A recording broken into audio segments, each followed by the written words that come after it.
CBSE ने सबको दिया है एक रिलैक्सेशन।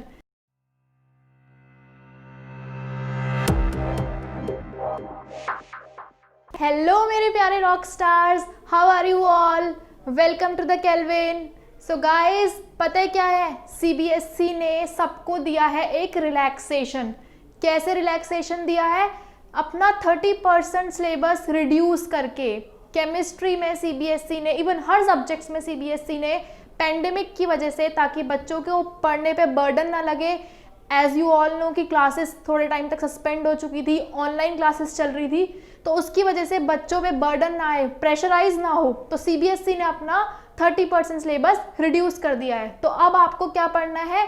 सिर्फ क्वालिटी का, और जितना पोर्शन बोर्ड्स में आ रहा है, अगर आप सिर्फ बोर्ड दे रहे हैं, कॉम्पिटिटिव एग्जाम नहीं दे रहे, तो उतना ही पोर्शन आपको अच्छे से एकदम थॉरोली कवर करके जाना है। तो सबसे पहले हम डिस्कस करते हैं केमिस्ट्री में क्या क्या रिड्यूस हुआ है। केमिस्ट्री का 12th पोर्शन में से डिलीटेड पोर्शन, जो आपको बिल्कुल भी नहीं पढ़ना, अपना टाइम वेस्ट नहीं पढ़ना। हम चैप्टर वाइज डिस्कस करेंगे। सबसे पहले बच्चों, चैप्टर सॉलिड स्टेट। कौन सा चैप्टर है? Solid state.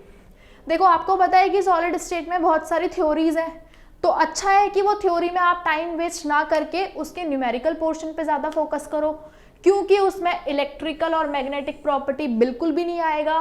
Band theory of metals, conductors, semiconductors, insulator, P type semiconductor, ये सब नहीं आना। तो मतलब कि एनसीईआरटी का जो लास्ट पेज है उसको आप स्किप कर सकते हो। ठीक है, तो इन टॉपिक को मत पढ़ना, इन टॉपिक को बिल्कुल भी मत पढ़ना फिलहाल के लिए, जिसको बोर्ड्स के लिए अपीयर होना है। नेक्स्ट चैप्टर देखते हैं। नेक्स्ट चैप्टर कौन सा है? सॉल्यूशन। सॉल्यूशन देखो, वैसे भी बहुत इंपॉर्टेंट चैप्टर है, वो पूरा कॉन्सेप्चुअल है और पूरे न्यूमेरिकल बेस्ड है। तो उसमें जो वेंट ऑफ फैक्टर वाला क्वेश्चन था, मतलब आई वाला जो हम आयंस को डिसोसिएट करके निकालते थे, जो इलेक्ट्रोलाइट्स के लिए था, वो पोर्शन नहीं आ रहा। वेंट ऑफ फैक्टर बिल्कुल भी नहीं आ रहा। एबनॉर्मल मॉलिक्यूलर मास किससे रिलेटेड था? वेंट ऑफ फैक्टर से। वो पोर्शन भी सीबीएसई ने हटा दिया। मतलब अब आपको सिर्फ कॉलिगेटिव प्रॉपर्टी इलेक्ट्रोलाइट वाली ही पढ़नी है। नेक्स्ट चैप्टर पे मूव करते हैं। नेक्स्ट चैप्टर, थर्ड चैप्टर हमारा कौन सा है? इलेक्ट्रोकेमिस्ट्री। इलेक्ट्रोकेमिस्ट्री में बच्चों क्या आता है? इलेक्ट्रोकेमिस्ट्री वैसे ही बहुत लेंथी चैप्टर है और सबसे इंपॉर्टेंट चैप्टर लगता है मुझे वो, और बहुत ही इंटरेस्टिंग, बहुत कुछ जानने को है उस चैप्टर में। उस चैप्टर में से भी सीबीएसई ने आपको बहुत रिलैक्सेशन दी है। क्या रिलैक्सेशन? कि fuel cell, lead accumulator, corrosion, law of electrolysis. अच्छा बच्चों, लॉ ऑफ इलेक्ट्रोलाइसिस का सिर्फ एलिमेंट्री आइडिया नहीं आएगा, मतलब कि आपको फैराडे का फर्स्ट लॉ और फैराडे का सेकंड लॉ तो पढ़ना है, लेकिन उसके ऊपर की जो कहानी लिखी हुई है एनसीईआरटी में, वो नहीं पढ़नी। Dry cell, electrolytic cell, galvanic cell, ये सब की थ्योरी कट चुकी है। तो अब आपको सिर्फ पढ़ने के लिए क्या रखा? Kohlrausch law, molar conductivity, limiting molar conductivity and Nernst equation, ये सब आपको टॉपिक सब पढ़ने हैं। अगर नेक्स्ट चैप्टर में जाते हैं हम, केमिकल काइनेटिक्स। केमिकल काइनेटिक्स में भी अब आपकी अरहीनस इक्वेशन, कोलिजन थ्योरी, ये बिल्कुल भी नहीं आएगी। एक्टिवेशन एनर्जी के देखते हो कितने बड़े बड़े न्यूमेरिकल्स होते हैं, टेम्परेचर ही इतना बड़ा बड़ा केल्विन में गिवन होता है, तो वो सब नहीं आना अब। और अरहीनस इक्वेशन नहीं आएगी, और कॉन्सेप्ट ऑफ कोलिजन थ्योरी का कॉन्सेप्ट अब नहीं आएगा। ये सिलेबस अब रिड्यूस हो चुका है। अरहीनस इक्वेशन ये वाली, ठीक है, EA/RT, ये वाली इक्वेशन अब नहीं पढ़नी आपको। और कोलिजन थ्योरी का भी इससे रिलेटेड कॉन्सेप्ट है, वो लास्ट पेज में, वो नहीं पढ़ना। First order, zero order, molecularity, order of reaction, इन सब टॉपिक को बहुत अच्छे से करके जाइए। अब तो बहुत रिड्यूस भी हो चुका है केमिकल काइनेटिक्स में, ये बहुत कैलकुलेटिव पोर्शन है, बाकी तो आप कर ही सकते हो, तो ये नहीं पढ़ के जाना आपको। अगर नेक्स्ट चैप्टर की बात करें, सरफेस केमिस्ट्री की, सरफेस केमिस्ट्री में इतना रटना है, बच्चों का दिमाग ही खराब हो जाए रट रट के।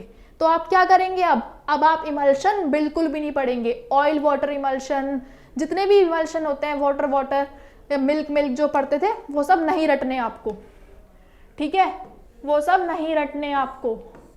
कैटेलिसिस वाला पूरा टॉपिक गया। कैटेलिस्ट का रोल जो भी है, homogeneous catalyst, heterogeneous catalyst, activity, selectivity, solid catalyst, enzyme catalyst, ये सब रिड्यूस्ड हो चुका है। इन सब में आपको टाइम वेस्ट नहीं करना। सरफेस केमिस्ट्री में वैसे भी बहुत पढ़ने को है, इतना रटने को है कि लास्ट मोमेंट तक आपको रटना पड़ेगा। तो इन पे ध्यान ना देके जो टॉपिक्स हैं उसको कवर करिए। आगे देखते हैं, ये हमारे कौन से हो गए, पांचों शुरू के फिजिकल केमिस्ट्री के चैप्टर। तो फिजिकल केमिस्ट्री का जितना भी थोड़ा बहुत थ्योरी पोर्शन था वो हट चुका है। अब आपका ज़्यादा न्यूमेरिकल्स और कॉन्सेप्ट बचे हैं, तो उनको बहुत अच्छे से करिएगा। आगे बढ़ते हैं नेक्स्ट चैप्टर की तरफ। Oh wow, what a surprise, general principle and process of isolation, पूरी यूनिट गायब। ये आपको सीबीएसई का बहुत थैंकफुल होना चाहिए। ये चैप्टर इतना बड़ा, इतने ओर्स, इतने मिनरल्स, इतना रटने वाला चैप्टर है, ये आपका पूरा कैंसिल हो गया है। क्या हो चुका है ये, cancel. No need to waste time on this chapter. Okay, अब बात करते हैं यूनिट 7 की। यूनिट 7 कौन सी है, P block element. P block बच्चों मैं नहीं के चाहती कि कोई भी स्किप करे, लेकिन उसमें से भी आपको इतने बड़े चैप्टर में से बहुत रिलैक्सेशन मिली है कि आपको फोस्फीन की प्रिपरेशन और प्रॉपर्टी बिल्कुल नहीं पढ़नी है। आपको सल्फ्यूरिक एसिड के इंडस्ट्रियल प्रोसेस ऑफ मैन्युफैक्चर नहीं पढ़ना कि सल्फ्यूरिक एसिड इंडस्ट्रियल कैसे बढ़ता है। नाइट्रोजन की ऑक्साइड का स्ट्रक्चर आप नहीं पढ़ेंगे, नाइट्रोजन की ऑक्साइड का स्ट्रक्चर्स आप नहीं पढ़ेंगे। फोस्फोरस के एलोट्रॉपिक फॉर्म ऑफ फोस्फोरस आपको नहीं पढ़ना, ठीक है। प्रिपेरेशन और प्रॉपर्टी, फोस्फोरस के कंपाउंड की प्रिपेरेशन और प्रॉपर्टी को नहीं पढ़ना। Halides, oxo acids, elementary idea only. तो इसमें भी सिलेक्टिव स्टडी करनी है, बट मेरे हिसाब से ये बहुत इंपॉर्टेंट चैप्टर है। अगर इसको पढ़ भी लेते हो पूरा तो कोई इतना इशू नहीं है, क्योंकि बहुत चीज़ें नहीं हटी हैं पी ब्लॉक में से, मैक्सिमम चीज़ें नहीं हटी हैं। इसमें अभी भी कंटेंट है काफ़ी सारा। तो पी ब्लॉक को बिल्कुल ध्यान से और मल्टीपल टाइम्स रिवीजन करके पढ़ना है। ओके, नेक्स्ट आते हैं डी एंड एफ ब्लॉक की तरफ। डी एंड एफ ब्लॉक में आपको क्या नहीं पढ़ना, chemical reactivity of lanthanoids, actinoids का इलेक्ट्रॉनिक कॉन्फ़िगरेशन, एक्टिनॉइड्स का इलेक्ट्रॉनिक कॉन्फ़िगरेशन मत पढ़ के जाना। Oxidation state and comparison with lanthanoids, ये सब नहीं आएगा। फिजिकल प्रॉपर्टी KMnO4 की जो बोर्ड्स के लिए बच्चे रटते रहते थे बोर्ड से एक दिन पहले, वो भी cancel.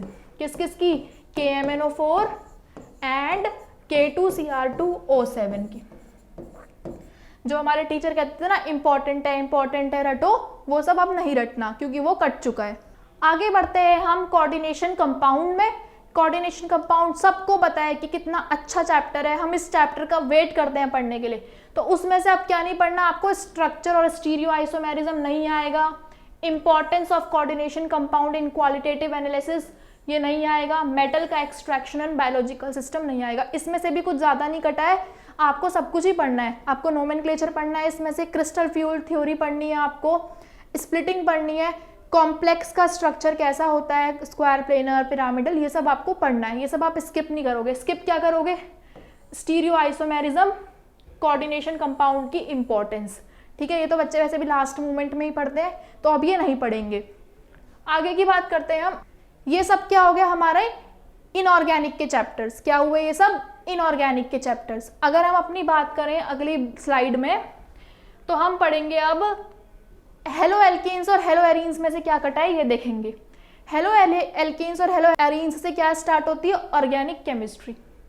Uses and environmental effect, uses और एनवायरमेंटल इफेक्ट आपको नहीं पढ़ना, जिसमें डाइक्लोरोमीथेन, ट्राइक्लोरोमीथेन, टेट्राक्लोरोमीथेन, यू नो लास्ट वाला जो पेज है एनसीईआरटी का, वो बिल्कुल भी नहीं पढ़ना। आयोडोफॉर्म, फ्रियॉन्स, डीडीडी, इन सब में टाइम वेस्ट नहीं करना, वरना बच्चे का क्या था, वो एक्स्ट्रा पेज था।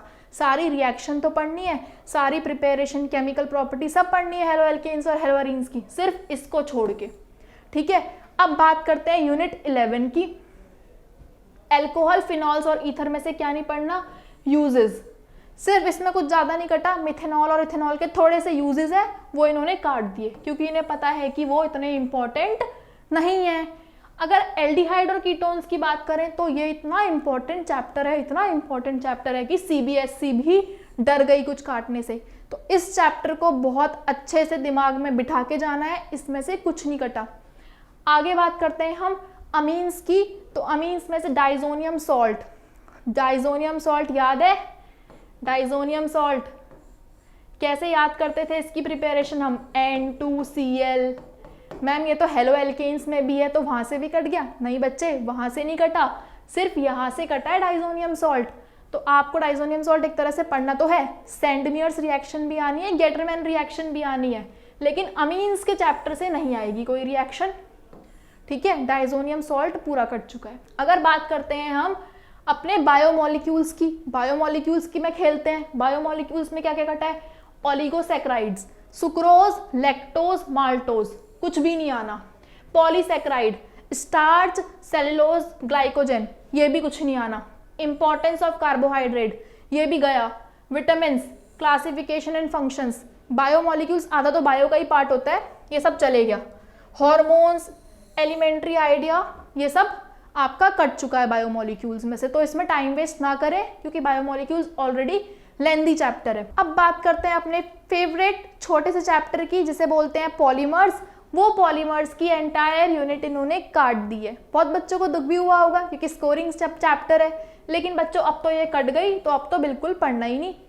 और केमिस्ट्री इन एवरीडे लाइफ, जो आपके ड्रग्स वगैरह से रिलेटेड है, ये पूरा चैप्टर भी कट चुका है। तो बच्चों आप देख रहे हैं कि आपकी सीबीएसई ने, आपके फेवरेट बोर्ड ने कितना सिलेबस रिड्यूस कर दिया है।